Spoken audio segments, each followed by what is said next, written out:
देखिए, मध्य प्रदेश में 2 सीटों पर होंगे उपचुनाव। बुधनी और विजयपुर में होंगे उपचुनाव। विधायकों के इस्तीफे देने के बाद ये उपचुनाव की स्थिति वहां भी पैदा हो गई है। 6 महीने के अंदर उपचुनाव करवाए जाएंगे। बुधनी से शिवराज सिंह चौहान ने दिया है इस्तीफा, तो वहीं विजयपुर से मंत्री बनने के बाद रामनिवास रावत भी दे चुके हैं इस्तीफा। तो देखिए, बाय इलेक्शन अब 2 सीटों पर और होना है। कल अमरवाड़ा का उपचुनाव है, जहां से कमलेश शाह ने इस्तीफा दे दिया था, लेकिन अब 2 सीटें बुधनी और विजयपुर, वहां पर भी बाय इलेक्शन होने वाले हैं। मध्य प्रदेश में 2 सीट पर होंगे उपचुनाव, बुधनी और विजयपुर में होंगे उपचुनाव। विधायकों के इस्तीफे देने के बाद उपचुनाव की जो स्थिति है वो वहां पर बन गई है और 6 महीने के अंदर उपचुनाव कराएगा चुनाव आयोग। बुधनी से शिवराज सिंह चौहान, जो कि सांसद बन गए, उन्होंने इस्तीफा दे दिया, अब तो केंद्रीय कृषि मंत्री भी है। और विजयपुर से रामनिवास रावत, जो कि कैबिनेट मंत्री, मोहन कैबिनेट मंत्री बने हैं, उन्होंने भी इस्तीफा दे दिया है। तो 2 ऐसी सीटें। इस खबर पर अधिक जानकारी के साथ जुड़ गए हैं मेरे सहयोगी विवेक पांडे, भोपाल से सीधा उनका रुख करूंगी। विवेक, क्या कुछ जानकारी है? विजयपुर और बुधनी, ये 2 सीटें भी अब अमरवाड़ा की कड़ी में जुड़ती हुई दिख रही है। देखिए, ये दोनों ही सीटें कांग्रेस के लिए सबसे ज़्यादा चुनौतीपूर्ण रहेगी। कांग्रेस को सबसे ज़्यादा मेहनत करने की ज़रूरत है विजयपुर में। बुधनी की स्थिति ऐसी है कि वहाँ से अगर कोई भी व्यक्ति बीजेपी की तरफ से उतारा जाता है तो उसकी जीत सुनिश्चित हो जाएगी। शिवराज सिंह चौहान की वो परंपरागत सीट रही है, तो ऐसे में कांग्रेस के सामने चुनौती रहेगी कि आखिर इन दोनों ही सीटें विजयपुर और बुधनी में प्रत्याशी कौन होगा।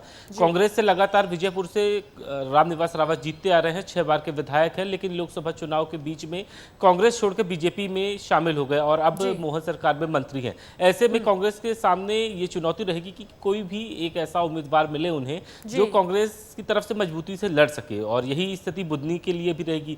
छिंदवाड़ा के अमरवाड़ा में तो धीरेन्द्र शाह इमराती को भले ही चुनावी मैदान में उतार दिया है वहां पे स्थानीय समीकरण देखते हुए, लेकिन कांग्रेस के सामने चुनाव लड़ने से ज्यादा प्रत्याशी खोजने की चुनौती है। और आने वाले 6 महीने के भीतर बुधनी और विजयपुर विधानसभा में उपचुनाव होंगे और इसके लिए जल्द ही विधानसभा अध्यक्ष की तरफ से चुनाव आयोग को जानकारी भेजी जाएगी। फिलहाल बुधनी सीट रिक्त घोषित कर दी गई है। कल रामनिवास रावत ने भी इस्तीफा दे दिया है। जल्द ही 1-2 दिनों के अंदर ही विधानसभा स्पीकर इस्तीफा स्वीकार करते हुए और बिल्कुल 6 महीने के अंदर चुनाव करवाना पड़ेगा। विवेक, मेरा सवाल ये रहेगा कि कांग्रेस के लिए तो बड़ी चुनौती है ही, लेकिन भारतीय जनता पार्टी की तरफ से कौन से संभावित प्रत्याशी दिख रहे हैं इन दोनों सीटों पर? देखिए, विजयपुर से स्पष्ट हो चुका है रामनिवास रावत ही बीजेपी के प्रत्याशी रहेंगे। हालांकि कांग्रेस की सामने ये चुनौती है कि आखिर वहां से कौन प्रत्याशी होगा, लेकिन कांग्रेस के अंदर खाने से खबर ये है कि विजयपुर विधानसभा सीट में जब 2023 में इलेक्शन हुए थे तो निर्दलीय व्यक्ति को कांग्रेस, उस वक्त जो निर्दलीय व्यक्ति था उसे कांग्रेस में शामिल करके और अपना प्रत्याशी बना सकती है, क्योंकि विजयपुर सीट से उसने 40,000 बतौर निर्दलीय प्रत्याशी वोट इकट्ठा किए थे। बुधनी की बात कर ली जाए तो शिवराज सिंह चौहान की परंपरागत सीट है, यहां से कार्तिकेय सिंह दावेदारी कर रहे हैं। इसके अलावा और भी कई चेहरे हैं। बिल्कुल विवेक, आने वाले दिनों में इन दोनों ही सीटों पर सियासी हलचल जो है वो तेज नजर आएगी। आप बने रहिएगा मेरे साथ। आप बात कर रहे हैं कांग्रेस पार्टी की, तो मैं ये खबर दे दूं दर्शकों को कि बीजेपी की तरह बूथ मैनेजमेंट पर ध्यान देने वाली है मध्य प्रदेश कांग्रेस। 2028 के लिए अभी से बूथ मजबूत करेगी कांग्रेस। बोर्ड और बूथ स्तर पर बनाई जाएगी कमेटी। प्रदेश स्तर पर चुनाव प्रबंधन समिति की जाएगी गठित। नेताओं के लिए आयोजित किए जाएंगे प्रशिक्षण सत्र और अभी से बनाई जाएगी विधानसभा चुनाव के लिए प्रबंधन समिति। दूसरे दलों से आने वालों को दिया जाएगा विशेष प्रशिक्षण। विधानसभा व लोकसभा चुनाव में हार के बाद कांग्रेस लगातार मंथन कर रही है। फिर चाहे मैं बात कर लूं फैक्ट फाइंडिंग कमेटी की या तमाम कार्य समिति की बैठकों की, मंथन जारी है। और इसी बीच ये बड़ी खबर आ रही है कि बीजेपी की तरह ही बूथ मैनेजमेंट पर ध्यान देगी मध्य प्रदेश कांग्रेस। क्या है इस पर अधिक जानकारी, उसके लिए रुख करूंगी मेरे सहयोगी विवेक पांडे का। लगातार बने हुए मेरे साथ। विवेक, कांग्रेस का मंथन लगातार जारी है, अब बूथ पर फोकस कांग्रेस पार्टी भी करने वाली है, उस पर क्या जानकारी, क्या अपडेट्स? अंजलि यादव 2018 का विधानसभा चुनाव और 2023 का विधानसभा चुनाव, इन दोनों ही चुनाव के बीच में 5 साल का गैप था और कांग्रेस की सरकार 2018 में बनी थी। उसके बाद से लगातार कमलनाथ ये कहते आ रहे हैं कि कांग्रेस को बूथ स्तर पर काम करने की जरूरत है। कमलनाथ ने यहां तक कहा कि बीजेपी से मुकाबला है, बीजेपी बूथ स्तर पर सबसे ज्यादा काम करती है, यही काम कांग्रेस को करना है। लेकिन कांग्रेस ये कर नहीं पाई और नतीजा सबके सामने है। 23 में कांग्रेस की बुरी तरह हार हुई। कांग्रेस का स्थानीय स्तर पर संगठन कमजोर रहा। अब नए सिरे से कांग्रेस को एक नए बदलाव की तरह देखा जा रहा है और इसके लिए बाकायदा मंथन, एक कार्यक्रम शुरू किया गया है जो करीब 15 अगस्त तक ये चलेगा। फिलहाल इसमें 2 बैठकें हो चुकी हैं, फैक्ट फाइंडिंग कमेटी की बैठक हो चुकी है, तमाम सारी समितियों की बैठक हो चुकी है, नेताओं को जिम्मेदारी भी दे दी गई है। लेकिन अब बूथ स्तर का मैनेजमेंट करना है तो बीजेपी से अगर मुकाबला है तो बीजेपी की तरह ही कांग्रेस को प्लानिंग करनी चाहिए। लेकिन सबसे बड़ी एक बात है कि कांग्रेस के सामने ये चुनौती है कि आखिर कार्यकर्ता कितने एक्टिव नजर आते हैं, क्योंकि बीजेपी हर सप्ताह में एक रिव्यू करके ये बता देती है कि उसके कार्यकर्ता कितने एक्टिव हैं, कितने नहीं हैं। जैसा कि फिलहाल ये प्रदेश की कार्यकारिणी की बैठक हुई है, उसके बाद जिला और मंडल स्तर पर कार्यकारिणी की बैठक करने की बात बीजेपी की तरफ से की जा रही है, लेकिन कांग्रेस के सिर्फ कार्यक्रम तय होते हैं। और सबसे एक बड़ी बात है कि जब ये हार हुई थी, जीतू पटवारी ने हार की जिम्मेदारी लेते हुए कहा था कि प्रदेश स्तर पर नेताओं के दौरे होंगे और खुद जीतू पटवारी ने कहा कि वो खुद हर जिले में जाके बैठक करेंगे, लेकिन ये संभव फिलहाल नहीं पाया है। तो ये एक बड़ी बात है कि कांग्रेस भले ही बीजेपी से मुकाबला करना चाहती है, लेकिन उस शक्ति का प्रदर्शन नहीं कर पाती, लेकिन प्लान का एग्जीक्यूशन उस तरीके से नहीं कर पाती जैसा भारतीय जनता पार्टी करती है। हालांकि खबर तो फिलहाल यही है कि वार्ड और बूथ स्तर पर कमेटी बनाई जाएगी, प्रदेश स्तर पर चुनाव प्रबंधन समिति बनाई जाएगी। तो तमाम जो चीजें हैं वो कांग्रेस पार्टी की तरफ से प्रयास जो है वो देखने को मिल रहा है। बहुत बहुत शुक्रिया विवेक तमाम जानकारी के लिए। और एक और बड़ी खबर भारतीय जनता पार्टी के खाते से भी है कि एमपी में हारे हुए बूथों पर पकड़ बनाने में जुटेगी बीजेपी। 9 से 12 जुलाई तक सभी जिलों में कार्य समिति की होगी बैठक। 10 से 15 जुलाई तक मंडल स्तर पर होगी कार्य समिति की बैठक। तो वहीं विधानसभा और लोकसभा चुनाव में हारे हुए बूथों पर फोकस करती हुई बीजेपी अब नजर आ रही है। एमपी में हारे हुए बूथों पर पकड़ बनाने में भारतीय जनता पार्टी जुटने वाली है। 9 से 12 जुलाई तक सभी जिलों में कार्य समिति की बैठक की जानी है। तो वहीं 10 से 15 जुलाई तक मंडल स्तर पर भी होगी बैठक। तो मंडल स्तर की बात कर लूं, बूथ स्तर की बात कर लूं, तमाम स्तरों पर अब बैठक आयोजित की जानी है, कार्य समिति की बैठक होनी है। विधानसभा और लोकसभा चुनाव में हारे हुए बूथों पर फोकस बीजेपी का रहने वाला है। जिला कार्य समिति की बैठक होनी है। एमपी में बीजेपी का ये प्लान जो है नए तरीके का देखने को मिल रहा है, जहां हारे हुए बूथों पर बीजेपी का अब फोकस है। तो वहीं देखिए, आज मुख्यमंत्री डॉक्टर मोहन यादव महाराष्ट्र के नागपुर जा रहे हैं। सीएम यहां पर स्थानीय कार्यक्रम में शिरकत करेंगे और इसके बाद सीएम यवतमाल जिले में बीजेपी कार्यकर्ताओं से मुलाकात करेंगे। इससे सीएम भोपाल लौट आएंगे इसके बाद। तो देखिए, ये जो उनका कार्यक्रम है, महाराष्ट्र का आज अहम दौरा रहने वाला है। महाराष्ट्र के नागपुर जा रहे हैं सीएम डॉक्टर मोहन यादव और कहीं ना कहीं स्थानीय कार्यक्रम में तो शामिल होंगे ही, लेकिन आगामी महाराष्ट्र विधानसभा चुनाव से पहले ये दौरा बेहद खास देखा जा रहा है। तो वहीं देखिए, अमरवाड़ा विधानसभा उपचुनाव के आखिरी दिन सीएम डॉक्टर मोहन यादव बटका खापा और अमरवाड़ा विधानसभा पहुंचे, जहां उन्होंने 2 सभाओं को संबोधित किया। प्रचार के दौरान सीएम और सांसद विवेक बंटी साहू आदिवासियों के बीच ढोल और मंजीरा बजाते हुए नजर आए, जिसका वीडियो सोशल मीडिया पर वायरल हो रहा है। बता दें कि 10 जुलाई को अमरवाड़ा विधानसभा क्षेत्र में मतदान होगा और 13 जुलाई को परिणाम आएंगे। बीजेपी से कमलेश शाह और कांग्रेस से प्रत्याशी धीरेन्द्र शाइनवाती चुनावी मैदान में है। उसी बीच कल जो था 8 जुलाई को अंतिम दिन था चुनावी प्रचार प्रसार का और उस बीच ये तस्वीरें सीएम डॉक्टर मोहन यादव की और सांसद विवेक बंटी साहू की निकल कर आई हैं।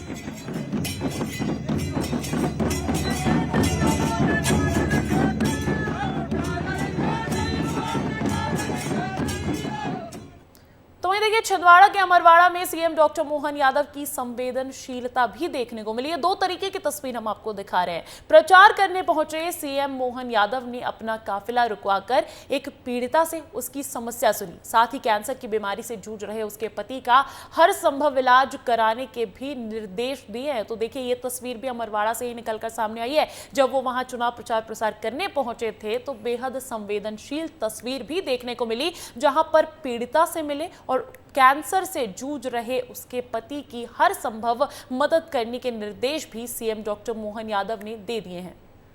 देखिए, 2 महीने पहले कांग्रेस से बीजेपी में शामिल हुए रामनिवास रावत ने कल मंत्री पद की शपथ ले ली है और मोहन कैबिनेट का विस्तार हो गया है। तो अब तक कैसा रहा रामनिवास रावत का सियासी सफर, देखिए इस रिपोर्ट में। मुख्यमंत्री डॉक्टर मोहन यादव ने अपने कैबिनेट का विस्तार किया है। 68 दिन पहले कांग्रेस छोड़कर बीजेपी में शामिल हुए विधायक रामनिवास रावत ने राजभवन में मंत्री पद की शपथ ली। उन्होंने बतौर कैबिनेट मंत्री शपथ ली है। समारोह में मुख्यमंत्री डॉक्टर मोहन यादव समेत कई मंत्री शामिल हुए। मोहन मंत्रिमंडल में अब कुल मंत्रियों की संख्या 31 हो गई है। मंत्रिमंडल में अधिकतम 34 मंत्री हो सकते हैं और ऐसे में 3 पद अभी भी खाली हैं। मंत्री बनने के बाद अब रावत विधायक पद से विधानसभा अध्यक्ष को इस्तीफा सौंप सकते हैं और इसके बाद उनकी विधानसभा सीट विजयपुर पर दोबारा चुनाव होगा। कैबिनेट मंत्री बने रामनिवास रावत को मुख्यमंत्री डॉक्टर मोहन यादव ने खुद कैबिनेट में शामिल होने की बधाई दी। तो वहीं पंचायत एवं ग्रामीण विकास मंत्री प्रहलाद पटेल ने रामनिवास रावत को बधाई दी और कहा कि एक अनुभवी नेता मध्य प्रदेश के विकास में अपना योगदान देगा। हमारे वरिष्ठ नेता रामनिवास रावत जी ने आज शपथ ली है। मेरी अपनी ओर से बधाई। मैं समझ सकता हूं कि पूरे प्रदेश को, खास करके हमारे चंबल अंचल में उनकी अपनी गहरी पकड़ भी है और वो क्षेत्र ऐसा आता है जहाँ विकास की बहुत संभावना है। मध्य प्रदेश सरकार उनकी भावना के अनुसार लगातार अच्छे से अच्छा काम करेगी और प्रदेश की सेवा करेगी। माननीय रामनिवास रावत जी ने मध्य प्रदेश की सरकार में कैबिनेट मंत्री की शपथ ली है। एक अनुभवी नेता मध्य प्रदेश के विकास में अपनी भागीदारी करेंगे, उनको मेरी शुभकामनाएं। 3 दिसंबर 2023 को मध्य प्रदेश विधानसभा चुनाव के नतीजे आए थे। 8 दिन बाद 11 दिसंबर को मुख्यमंत्री पद पर डॉक्टर मोहन यादव और 2 उप मुख्यमंत्री राजेंद्र शुक्ल, जगदीश देवड़ा का चयन किया गया। इसके 2 दिन बाद 13 दिसंबर को सीएम और दोनों डिप्टी सीएम ने शपथ ली। 12 दिन बाद 25 दिसंबर को पहला मंत्रिमंडल विस्तार हुआ। 28 मंत्रियों को शपथ दिलाई गई और 18 विधायकों को कैबिनेट और 10 विधायकों को राज्य मंत्री के रूप में शपथ दिलाई गई थी। मंत्रिमंडल विस्तार के 5 दिन बाद 30 दिसंबर को मंत्रियों को विभागों का बंटवारा भी किया गया था। अब रामनिवास रावत को मिलाकर मंत्रिमंडल में राज्य मंत्रियों की संख्या 11 हो गई है। कांग्रेस से बीजेपी में आए रामनिवास रावत श्योपुर के विजयपुर से 6वीं बार विधायक, चंबल क्षेत्र में ओबीसी वर्ग के बड़े नेता। 2019 में मुरैना लोकसभा सीट से चुनाव लड़ा। मध्य प्रदेश कांग्रेस के कार्यकारी अध्यक्ष रहे। दिग्विजय सरकार में मंत्री रहे। 30 अप्रैल 2024 को बीजेपी में शामिल हुए। श्योपुर की विजयपुर सीट से 6 बार के विधायक रामनिवास रावत ने 30 अप्रैल 2024 को कांग्रेस छोड़ी थी। उन्होंने मुख्यमंत्री डॉक्टर मोहन यादव, पार्टी के प्रदेश अध्यक्ष वीडी शर्मा और बीजेपी ज्वाइनिंग टोली के मुखिया नरोत्तम मिश्रा की मौजूदगी में श्योपुर के एक चुनावी कार्यक्रम में बीजेपी की सदस्यता ली थी। मध्य प्रदेश में डॉक्टर मोहन यादव सरकार का जब पहला मंत्रिमंडल विस्तार हुआ था, तब राज्यपाल मंगूभाई पटेल ने 28 विधायकों को मंत्री पद की शपथ दिलाई थी, जिसके बाद मोहन मंत्रिमंडल में कुल मंत्रियों की संख्या आज 31 हो गई है। तो वहीं कांग्रेस से बीजेपी में आए रामनिवास रावत ने मंत्री पद की शपथ तो ले ली, लेकिन अभी उनके पोर्टफोलियो को लेकर पेच फंसा हुआ है। ब्यूरो रिपोर्ट, विस्तार न्यूज। तो वहीं देखिए, उमरिया में विस्तार न्यूज की खबर का बड़ा असर हुआ है। उमरिया के प्राथमिक स्कूल में जर्जर हालत में चल रहे स्कूल की खबर विस्तार न्यूज ने प्रमुखता से दिखाई थी, जिसके बाद जिला परियोजना समन्वयक ने स्कूल पर कार्रवाई की बात कही है और बच्चों को वहां से माध्यमिक स्कूल में शिफ्ट कर दिया गया है। क्या था पूरा मामला, समझिए इस रिपोर्ट में। विस्तार न्यूज की खबर का असर। प्रदेश भर में बहुत से ऐसे प्राथमिक स्कूल हैं जिनकी हालत ठीक नहीं है और जैसे ही बारिश आती है इन स्कूलों की पोल खुल जाती है। स्कूल जर्जर है, छत धराशायी हो चुकी है, दीवारों में दरार है, स्कूल में शौचालय नहीं। और विस्तार न्यूज लगातार ऐसे स्कूल और सिस्टम के फेल होने वाली खबर आपको दिखाता है। मध्य प्रदेश के उमरिया में मुदारिया पंचायत के कुपुर्द में 2006 की बनी प्राथमिक शाला की हालत भी कुछ ऐसी है। जर्जर भवन में चल रहे स्कूल की छत बारिश में धराशायी हो चुकी थी। बच्चे स्कूल आने से डर रहे थे और ऐसी ही हालत में स्कूल का संचालन किया जा रहा था। कक्षा 1 से 5 तक 41 छात्रों के अध्ययनरत पाठशाला में दहशत का माहौल होने से बच्चे शाला में नहीं आ रहे थे। विस्तार न्यूज ने इस खबर को प्रमुखता से दिखाया। विस्तार न्यूज की खबर का असर यहां पर देखने को मिल रहा है। पाली विकास खंड के कुमुर्दू विद्यालय में जहां पर जर्जर अवस्था में संडे के दिन छत गिर गई थी, उसके बाद हमने यहां पर ग्राउंड रिकॉर्डिंग करी थी, जिसमें यह दिखाया गया था कि जहां पर बच्चे पढ़ रहे हैं वहां पर की बिल्डिंग भी जर्जर अवस्था में है, जो कि कभी भी गिर सकती है। उस खबर को हमने प्रमुखता से दिखाया था। प्रमुखता से दिखाने के बाद अधिकारियों से भी इस बात से अवगत कराया था। उसके बाद शासन प्रशासन हरकत में आया और यहाँ का आदेश निकालकर इस स्कूल को मिडिल स्कूल में शिफ्ट कर दिया गया है। स्कूल की शिक्षक प्रभा द्विवेदी ने कहा कि स्कूल की स्थिति बारिश में बद से बदतर हो जाती है और बच्चों को ऐसी ही हालत में पढ़ना पड़ता है। शिक्षक के साथ साथ बीआरसीसी संतोष शिवहरे ने विस्तार न्यूज की तारीफ की और कहा कि बच्चों को माध्यमिक स्कूल में शिफ्ट कर दिया गया है।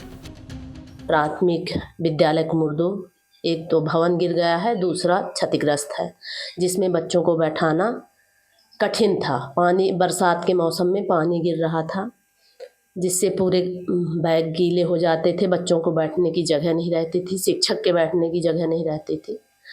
इसके बाद जब एसी सर हमारे आए तो उन्होंने देखा, जब तो बोले कि नहीं, यहाँ भवन नहीं लगाना है, यहाँ विद्यालय नहीं लगाना है, ये भवन जर्जर है, कभी भी गिर सकता है। आदेश किया कि ये विद्यालय माध्यमिक शाला कुमुर्दू में स्थानांतरित किया जाए।